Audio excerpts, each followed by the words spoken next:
नमस्कार, जय Hind. SRJ classes में आप सभी का बहुत बहुत स्वागत है। भारतीय इतिहास हम पढ़ रहे थे और पिछली कक्षा में भारतीय इतिहास के तहत हमने पढ़ा था कि अंग्रेजों की भू राजस्व प्रणालियां कौन कौन सी थी। स्थायी बंदोबस्त, रैयतवाड़ी और महालवाड़ी, इन तीनों व्यवस्थाओं को हमने बहुत अच्छे से एक समझ के रूप में पढ़ा था। ठीक है, आज की इस कक्षा में हम बात करेंगे डलहौजी की हड़प नीति के बारे में। डलहौजी की हड़प नीति, डलहौजीज डॉक्ट्रिन ऑफ लैप्स, या इसे ही कहा जाता है हड़प नीति, हड़प नीति, या इसे ही कहा जाता है गोद निषेध, गोद निषेध।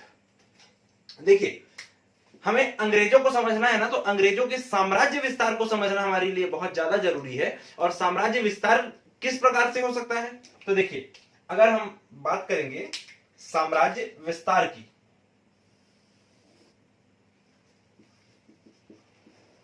साम्राज्य विस्तार, साम्राज्य विस्तार की अगर हम बात करें तो देखो, एकदम व्यवहारिक रूप में समझते हुए चलना है ना। देखो, अगर साम्राज्य विस्तार की हम बात करते हैं तो साम्राज्य विस्तार कितने तरीकों से हो सकता है? दो तरीकों से। देखिए, या तो युद्ध होगा या तो संधियां होंगी। ठीक है ना। साम्राज्य विस्तार अगर किसी को करना है तो या तो जाके बोलेगा कि आजा, हिम्मत है तो लड़ ले, या तो फिर वो बोलेगा कि देख भाई, मैं नहीं चला पा रहा हूं अपना राज्य, काम कर, तू आके चला ले। ऐसे दोनों के बीच में संधि हो गई। तो कहने का मतलब है, साम्राज्य विस्तार अगर करना है तो दो तरीकों से हो सकता है, एक युद्ध से हो सकता है और दूसरा संधियों के माध्यम से हो सकता है। और युद्धों के बारे में तो हमने पढ़ा था अंग्रेजों के। अभी एक बार और देखेंगे कि कौन कौन से युद्ध के तहत अंग्रेजों ने कितने सारे क्षेत्रों पर अपना अधिकार कर लिया था। लेकिन ये जो संधियां थी कुछ विशेष प्रकार की, क्योंकि युद्धों के अंतर्गत होने वाली संधियां अलग हैं, लेकिन साम्राज्य विस्तार के दृष्टिकोण से होने वाली संधियां अलग हैं, और उन्हीं संधियों को बेसिकली हमको देखना है। ठीक है, देखो, तो पहला तो था सहायक संधि, ठीक है ना, और दूसरी थी हड़प नीति, हड़प नीति, या इसे ही व्यापगत सिद्धांत कहते हैं, व्यापगत सिद्धांत। ठीक है, तो सहायक संधि के बारे में हम पढ़ चुके हैं। सहायक संधि किसने दिया था? वेलेजली, नाम था लॉर्ड वेलेजली, लेकिन इच्छा नहीं होती लॉर्ड लगाने की इनके सामने, है ना। देखो, अब हड़प नीति की बात करें तो हड़प नीति किसने दिया था? डलहौजी। ठीक, तो ये तो हम पढ़ चुके हैं पूरी तरीके से कि सहायक संधि क्या थी। अगर आपने नहीं देखी होगी तो आपको प्लेलिस्ट में मिल जाएगा वीडियो, जाके आप देख लीजिए कि सहायक संधि क्या थी। बहुत विस्तार से समझाया गया है उस वीडियो में, है ना। देखिए, तो अब हम बात करेंगे डलहौजी की। तो डलहौजी का कार्यकाल बहुत ज्यादा बड़ा नहीं था, काफी छोटा सा कार्यकाल था। ये 1848 के आसपास आता है और 1856 तक रहता है। ठीक है, देखो भैया, हमको क्या है, 1857 की क्रांति पढ़नी है, तो 1857 की क्रांति को पढ़ने के लिए हमको एक पृष्ठभूमि भी तो तैयार करना जरूरी होगा ना, कि क्या क्या उसके पहले घटनाएं घटित हुई जिसके फलस्वरूप एक विस्फोट के रूप में 1857 की क्रांति का भारत में उद्धरण हुआ। और इसको अगर हमको समझना है तो पहले की परिस्थितियों को जानना बहुत ज्यादा जरूरी है हमारे लिए। क्लियर हुई इतनी बातें? अब आगे देखते हैं कि इस समय में भारत की एग्जैक्टली क्या परिस्थिति थी, भारत में कैसा सिनेरियो चल रहा था, उसकी थोड़ी सी बात करते हैं हम, है ना। चलिए, तो भारत कहां है? यह है हमारा भारत। ठीक है, देखो, अब भारत में कहां कहां अंग्रेज हैं, क्या क्या परिस्थितियां हैं, वो देखते हैं पहले। तो यह है हमारा Bengal plus Bihar plus Orissa, Bengal plus Bihar plus Orissa. 1757 याद कीजिए प्लासी का युद्ध, और 1764 बक्सर का युद्ध। देखिए, 1757 के युद्ध से बंगाल को अंग्रेज जीत गए और 1764 के बक्सर के युद्ध से बंगाल, बिहार और उड़ीसा में दीवानी का अधिकार भी अंग्रेजों को प्राप्त हो गया। इस तरह से ये पूरा क्षेत्र जो है वो अंग्रेजों के अंडर कंट्रोल आ गया, राजनीतिक रूप से, सामाजिक रूप से, आर्थिक रूप से, सारे दृष्टिकोण से।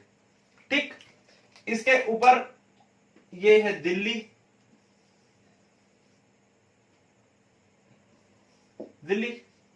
दिल्ली भी अल्टीमेटली इन्हीं के कंट्रोल में आ गया था 1764 के बक्सर के युद्ध से, क्योंकि इसके बाद से जो यहाँ का नवाब था शाह आलम सेकंड, उसको अंग्रेजों ने पेंशन पर रख दिया था और कहा था कि भाई हम आपको पेंशन देंगे, आप हस्तक्षेप नहीं करेंगे हमारे राज्य क्षेत्र में। ठीक, इस तरह से अल्टीमेटली दिल्ली भी जो है वो अंग्रेजों के ही अंडर कंट्रोल में था। अब बीच में बच गया एक छोटा भाई इनका, अवध। अवध को 1801 में सहायक संधि के तहत अंग्रेजों ने मिला लिया था। ठीक, बात करते हैं यहां पर हैदराबाद की। तो हैदराबाद भी अंग्रेजों के कंट्रोल में है। कैसे? 1798 पहली सहायक संधि किसके साथ हुई थी? हैदराबाद के निजाम के साथ 1798 में। ठीक, इसके बाद यह है मद्रास, ये तो अंग्रेजों के ही अंडर कंट्रोल में है। फिर यहां पे है मैसूर के साथ 4 लड़ाइयां लड़ी और फिर 1799 में मैसूर के साथ भी सहायक संधि कर ली गई टीपू सुल्तान की मृत्यु के साथ। ठीक, इसके बाद यहां पर है पेशवा के साथ 1802 में सहायक संधि कर ली गई। इसके बाद यहां पर है सिंधिया के साथ 1803 में सहायक संधि कर ली गई और नीचे नागपुर में है भोसले के साथ 1804 में सहायक संधि कर ली गई। ठीक, तो कुल मिला के देखिए कितना बड़ा क्षेत्र है जो अंग्रेजों के हिस्से में है अभी तक के। इसके अलावा ये है पंजाब। तो पंजाब को अंग्रेजों ने 2 युद्धों के माध्यम से जीता था। मतलब कुल मिला के 1848-49 में सेकंड आंग्लो मराठा युद्ध होता है, सेकंड आंग्ल सिख युद्ध होता है और यहीं से इस समय डलहौजी का कार्यकाल चल रहा है। देखिए है ना, डलहौजी कब आया था? 1848 में आया डलहौजी और 56 तक है। तो डलहौजी के ही कार्यकाल में ये जो पंजाब था ये भी अंग्रेजों के ही हिस्से में आ गया था।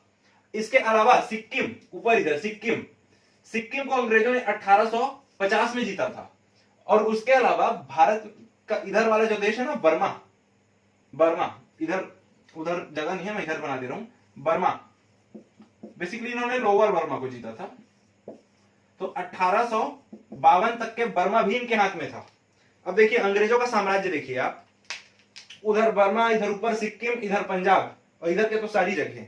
तो कुल मिला के ऑलमोस्ट सारे भारत पर अंग्रेजों का प्रत्यक्ष या परोक्ष रूप से अधिकार हो चुका है अभी तक के। अब ऐसी स्थिति में जरूरत क्या है अंग्रेजों को? तो अंग्रेजों की यह जरूरत है भैया कि बीच में जो छोटे मोटे जो राज्य है ना, उनको भी हम अपने हिस्से में ले लें। क्यों? क्योंकि देखिए मान लो जैसे ये 2 अंग्रेजों की जगह है, मान लो, ठीक है, ये दो अंग्रेजों की जगह है। अब इनको तो यहां से यहां इनका आना जाना और व्यापार तो लगा ही रहेगा। भैया बीच का टैक्स कौन दे यार? फिर यहाँ का राजा अगर बीच में अड़ेगा कि मैं नहीं जाने दूंगा, फिर एक युद्ध करो, मतलब बहुत कंजट वाला काम है ना। तो इसलिए अब डलहौजी आया और डलहौजी चाहता था कि भैया ये जो पूरा क्षेत्र है ना, यहाँ पे छोटे मोटे जो कीड़े मकोड़े टाइप के लोग हैं ना, इनको मैं हटा दूं और पूरा एक छत्र राज्य यहां पर करूं मैं। ये जो हमारे आज के नेता होते हैं ना, उनसे भी ज्यादा लड़ाई था जो डलहौजी था वो राज्य के लिए। मतलब इतना ज्यादा एक्साइटमेंट था उसको कि सारी जगहों को मैं जीत लूंगा। साम दाम दंड भेद हर प्रकार की नीति लगा दी उसने कि भैया हासिल तो मैं करके रहूंगा। ठीक, चल अब आगे देखते हैं।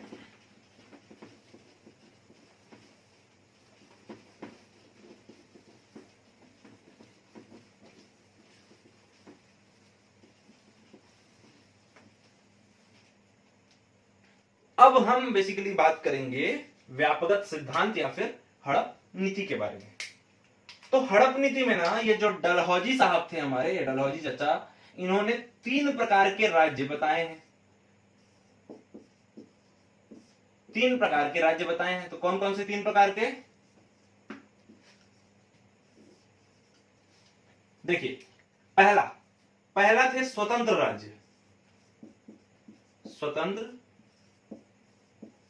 राज्य, दूसरा मुगलों या मराठों के अधीन राज्य,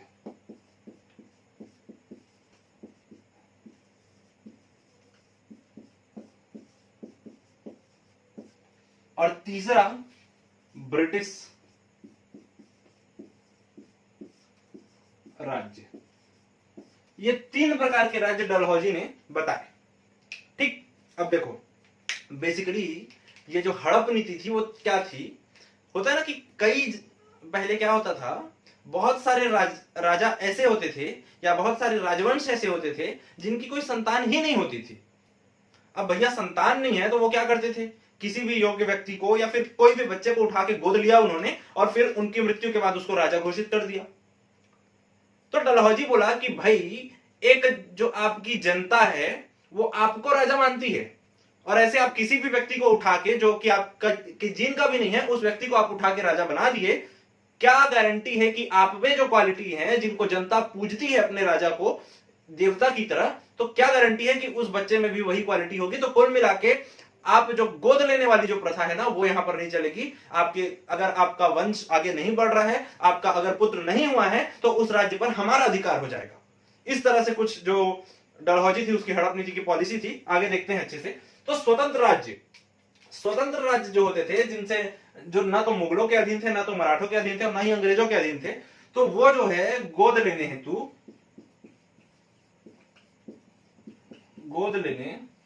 हेतु स्वतंत्र थे। ये इंडिपेंडेंट थे कि किसी को भी ये चाहे तो अडॉप्ट कर सकते हैं। ठीक, वहीं मुगलों या मराठों के अधीन राज्यों की बात करें या इसे ही हम कह सकते हैं परोक्ष ब्रिटिश शासित राज्य। अब ये हमने क्यों कहा, क्योंकि देखिए मुगल जो है, हमने अभी नक्शा में देखा था ना कि मुगल जो है ये भी अंग्रेजों के अधीन है और मराठे ये भी अंग्रेजों के अधीन है। तो भैया जब ये अंग्रेजों के अधीन है तो इनके अधीन जो राज्य होंगे वो परोक्ष रूप से ब्रिटिश के ही तो अधीन होंगे ना। तो यहां पर जो मुगलों या मराठों के अधीन राज्य थे, यहां पर कहा गया कि गोद ले सकते हैं, लेकिन ये लेकिन बड़ा खतरनाक शब्द है ना, लेकिन बोल के पूरी लाइन चेंज हो जाती है। लेकिन गवर्नर के परमिशन से, गवर्नर स्वतंत्र है, गवर्नर चाहे तो परमिशन देगा और नहीं चाहे तो नहीं देगा। मोस्टली नहीं ही देते थे ये परमिशन, ये क्योंकि भाई इनका तो मोटो ही था ना कि जो इनका राज्य है उसको अपने राज्य में हम मिला दें। और वही जो ब्रिटिश शासित जो राज्य थे, मतलब जो राज्य को ब्रिटिश जीत चुके हैं लेकिन वहां का राजा शासन कर रहा है, ब्रिटिश वहां के राजा को शासन करने दे रहे हैं, लेकिन कहीं ना कहीं वहां की आर्थिक प्रभुता जो है वो अंग्रेजों के हाथ में है। तो ऐसे राज्यों को अंग्रेजों ने साफ कह दिया कि बेटा तुम गोद नहीं ले सकते, तो गोद यहां पर नहीं लिया जा सकता। इस तरह से ये 3 प्रकार के राज्य जो डलहौजी है उसने अपने व्यापक सिद्धांत के अंतर्गत बताया।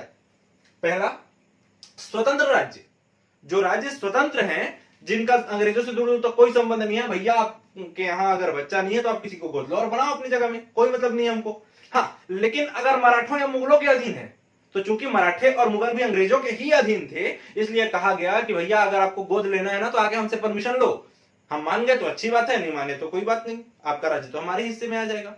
और वहीं जो ब्रिटिश शासित जो राज्य थे उनको कहा गया कि आप गोद ले ही नहीं सकते, आपको गोद लेना ही नहीं है। ठीक, इतनी बातें क्लियर।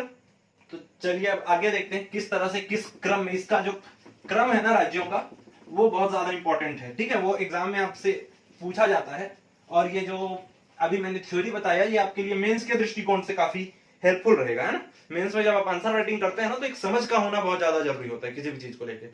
अब अगर आपसे पूछा जाए कि डलहौजी की हड़प नीति क्या है, तो आपने तो समझ लिया ना टॉपिक की एग्जैक्टली डलहौजी चाहता क्या था, उस समय की परिस्थिति क्या थी, डलहौजी की मानसिकता क्या थी और वहां के राजाओं की क्या मानसिकता थी, वहां के लोगों की क्या मानसिकता थी। अब इतनी समझ होने के बाद 4 लाइन का आंसर तो आप ऐसे ही लिख सकते हैं यार, चुटकियों में, है ना। तो एक समझ विकसित करना सबसे ज्यादा जरूरी है हमारे लिए किसी भी विषय में। ठीक, तो आइए अब देखते हैं हम कि किस प्रकार से कौन कौन से राज्य को किस क्रम में मिलाया गया डलहौजी की हड़प नीति के तहत, है ना। तो पहले नंबर पर आता है सतारा।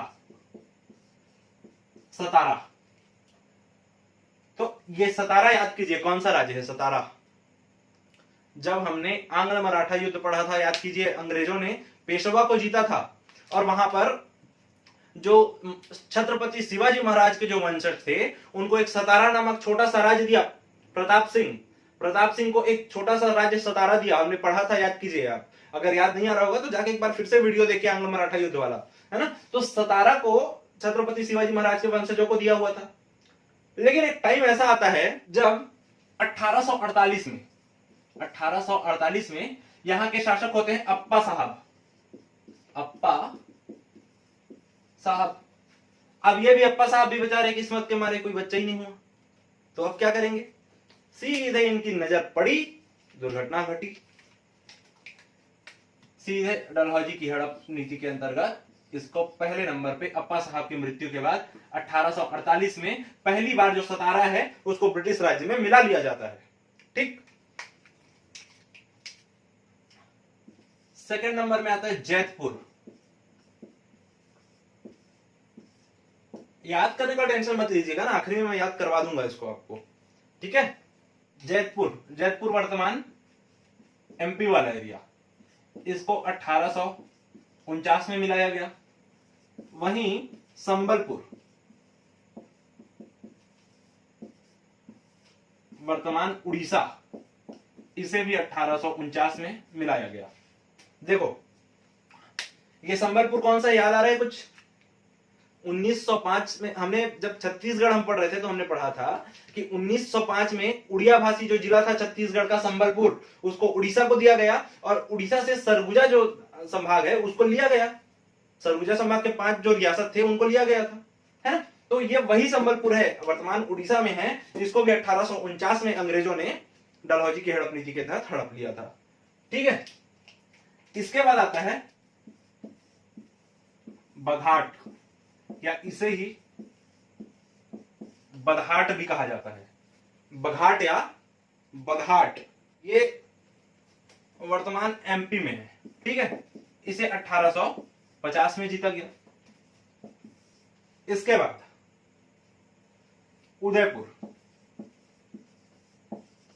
उदयपुर राजस्थान सब जानते हैं, है ना।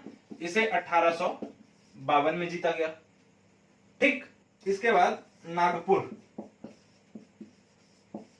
ये नागपुर वाला जो केस है नहीं है, जब हम छत्तीसगढ़ का इतिहास पढ़ेंगे उस समय बहुत अच्छे से पढ़ेंगे। ठीक है।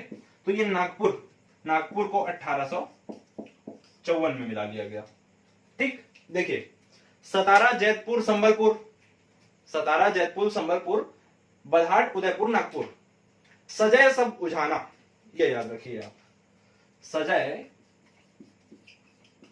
सब उझाना,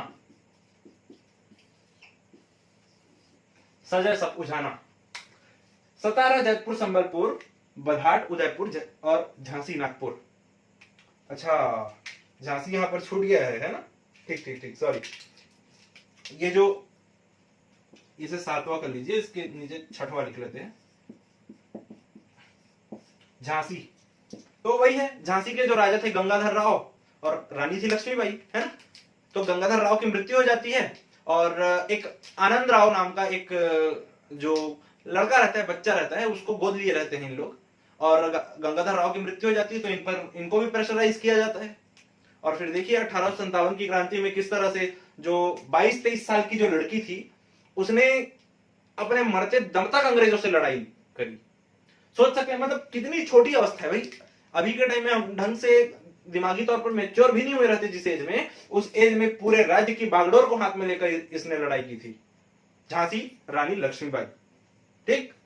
देखो तो इस तरह से ये सारी जगहों को जो डलहौजी था उसने अपनी हड़प नीति के तहत अपने राज्य में मिला लिया।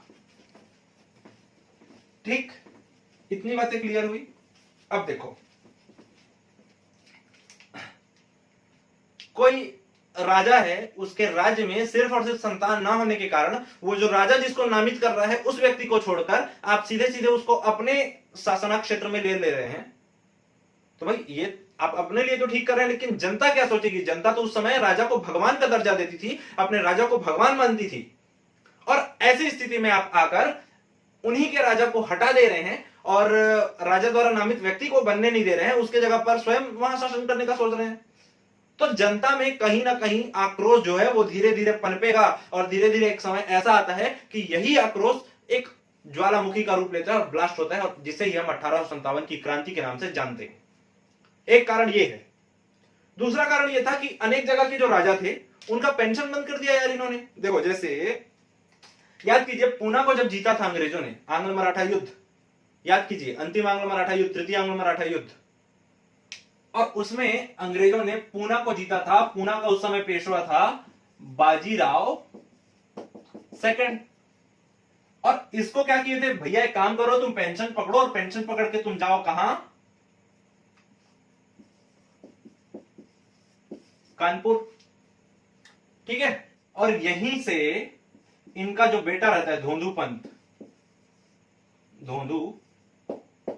पंत, या इसे ही नाना साहब कहा जाता है, नाना साहब।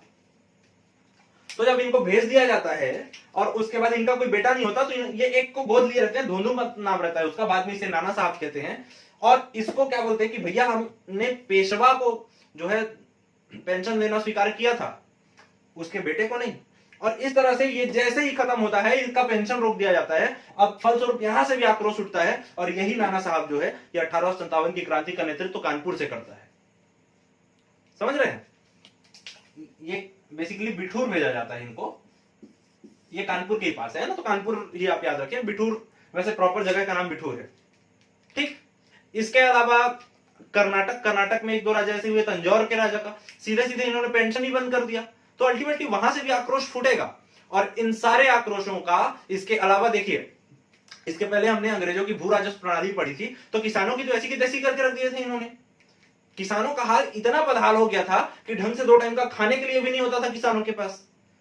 तो इन सारी नीतियों का, अंग्रेज की जो ये सारी नीतियां हैं, इन सारी नीतियों का जब दुष्प्रभाव फूटता है, उसी फूटने का नाम है 1857 की क्रांति। और इसी 1857 की क्रांति के बारे में आगे 3, 4, 5 लेक्चर में हम चर्चा करेंगे, बहुत अच्छे से और बहुत डीप में पढ़ेंगे, ठीक है। तो इस क्लास में बस इतना ही। आई होप ये सारी चीजें आपको क्लियर समझ में आ गई होंगी। नहीं आई होंगी तो एज ऑलवेज आप कमेंट में पूछ सकते हैं। इस क्लास में बस इतना ही। Thank you so much.